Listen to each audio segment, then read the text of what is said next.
முன்பொரு காலத்தில் லுக்மான் என்றொருவர் வாழ்ந்து வந்தார். இவர் அடிமையாகவும் கருப்பராகவும் இருந்தார். ஆனால் அவர் ஞானமிக்கவராக இருந்தார். இஸ்லாம் நிறங்களை பார்க்காது. அவரின் அறிவும் ஞானமும் அவருக்கு உயர்வை கொடுத்தது. அடிமையாக இருந்த அவர் தனது ஞானத்தால் உயர்வு பெற்றார். திருக்குரானில் அவர் பெயரில் ஒரு அத்தியாயமே உள்ளது. லுக்மான் தனது மகனுக்கு அறிவுரை கூறுபவராக இருந்தார். ஒரு நாள் அவர் தனது மகனை அழைத்து அவருக்கு அறிவுரை கூறினார். அந்த அறிவுரைகள் நமக்கும் அவசியமானதாகும். இதோ லுக்மான் எனும் ஞானியின் அறிவுரை. என் அருமை மகனே, நீ அல்லாவுக்கு இணை வைத்து விடாதே. இணை வைத்தல் என்பது அல்லாவுக்கு அடியான் செய்யும் மிக பெரும் அநியாயமாகும். பெற்றோருடன் நல்ல முறையில் நடந்து கொள். உனது பெற்றோர்கள் உனக்காக பட்ட கஷ்டங்களை நினைத்துப்பார். உன் தாய் கஷ்டத்தின் மேல் கஷ்டத்தை அனுபவித்து உன்னை சுமந்தாள். கஷ்டப்பட்டு உன்னை பெற்றெடுத்தாள். அதன் பின்னும் 2 வருடங்கள் உனக்கு பாலூட்டினாள்.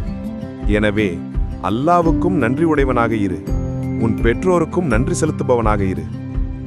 என் அருமை மகனே, நீ செய்வது கடுகை போன்ற சிறிய செயலாக இருந்தாலும் அதை நீ பூமியிலோ வானத்திலோ பாலைவனத்திலோ யாரும் பார்க்காத வண்ணம் செய்தாலும் அல்லாஹ் அதை கொண்டு வருவான். எனவே தனியாக இருக்கிறோம், யாரும் பார்க்க மாட்டார்கள் என்று பாவம் செய்து விடக்கூடாது. அல்லாஹ் பார்த்து கொண்டிருக்கின்றான். இதை நீ மறந்துவிடக்கூடாது. என் அருமை மகனே, தொழுகையை பேணி தொழுது வா. நன்மையை ஏவு, தீமையை தடு. இதனால் ஏற்படும் இன்னல்களை பொறுத்துக்கொள். இதில் நீ பின்வாங்காதே. நீ பூமியில் ஆணவத்துடன் நடக்காதே. மக்களில் பலவீனமானவர்களை கண்டால் அவர்களை விட்டு உன் முகத்தை திருப்பி விடாதே. அல்லாஹ் பெருமை பிடித்தவர்களை விரும்புவதில்லை. மக்களுடன் சராசரியாக சாமானியமாக பழக வேண்டும். நீ நடந்தால் அந்த நடை நடுநிலையாக இருக்க வேண்டும். பிறருடன் பேசும்போது சப்தத்தை உயர்த்தி பேச வேண்டாம். கழுதை கத்துவதைப் போல் கத்த வேண்டாம். கழுதையின் சப்தம் யாருக்கும் பிடிக்காதல்லவா? இவ்வாறு லுக்மான் தனது மகனுக்கு அறிவுரை கூறுவார்.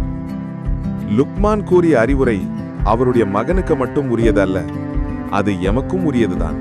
எனவே லுக்மான் கூறிய உபதேசத்தை நாமும் எமது வாழ்வில் கடைபிடிக்க வேண்டும்.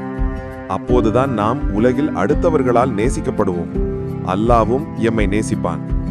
மறுமையில் நாம் சுவனத்தையும் பெற முடியும்.